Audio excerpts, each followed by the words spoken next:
ഇൻസ്റ്റാഗ്രാമിലൂടെ videos ചെയ്യുന്നത് കൊണ്ട് തന്നെ ഒത്തിരി പേര് എൻ്റെ അടുത്ത് ഡൗട്ട്സ് ചോദിക്കാറുണ്ട്.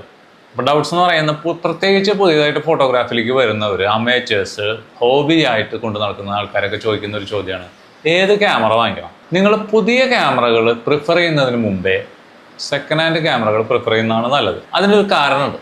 നമ്മൾ ഈ ഫോണൊക്കെ ഉപയോഗിക്കുന്ന പോലെ അല്ല അത്. ക്യാമറ എന്ന് പറയുന്നത് ഒരാൾ ഒരു ആവേശത്തിന് വാങ്ങിക്കുന്നു, ഒന്ന് രണ്ട് പ്രാവശ്യമൊക്കെ അവിടെ ഇവിടെയൊക്കെ കൊണ്ടു നടന്ന് കുറച്ച് ഫോട്ടോസ് എടുക്കുന്നു, പിന്നെ ചില കേസിൽ അത് എവിടെയെങ്കിലും അലമാരയുടെ ഉള്ളിൽ കയറിയിരിക്കും, പിന്നെ നിത്യവിശ്രമം കൊള്ളണം അവിടെ. അപ്പോൾ അതിനുശേഷം ഒരു കാലത്ത് ബോധോദയം വരുന്ന ഈ സാധനം എന്തിനാ എവിടെ ഇരിക്കണേ, എടുത്ത് കൊടുക്കാം, അങ്ങനെ ഇത് വിൽക്കുന്ന ക്യാമറകളാണ് മിക്കവാറും അമേച്ചേഴ്സ് ക്യാമറകൾ. അതുകൊണ്ട് തന്നെ ഇപ്പൊ മൊബൈൽ അങ്ങനെയല്ല, എല്ലാ ദിവസവും ഉപയോഗിക്കുന്നതാണ്. അത് നിലത്ത് വീഴുന്നുണ്ടാവാം, അതിന് കേടുപാടുകൾ സംഭവിക്കുന്നുണ്ടാകാം. അത് എല്ലാ ദിവസവും എല്ലാ മണിക്കൂറിലും ഉപയോഗിക്കുന്ന ഒരു സാധനമാണ്. ക്യാമറ അങ്ങനെയല്ല, ആഴ്ചയിൽ ഒരു പ്രാവശ്യം പോലും തൊട്ടു നോക്കാത്ത സംഭവമാണ് ശരിക്കും ക്യാമറ. അതുകൊണ്ട് ഞാൻ എപ്പോഴും പറയാം, ഒരു 50,000 രൂപയുടെ ക്യാമറ പുതിയത് മേടിക്കുമ്പോൾ നിങ്ങൾക്ക് അതൊരു 25,000-നോ 30,000-നോ കിട്ടും. സോ അതല്ലേ നല്ലത്. അപ്പോൾ എപ്പോഴും സെക്കൻഡ് ഹാൻഡ് ക്യാമറകൾ തുടക്കക്കാർ പ്രിഫർ ചെയ്യുന്നതാണ് നല്ലത്.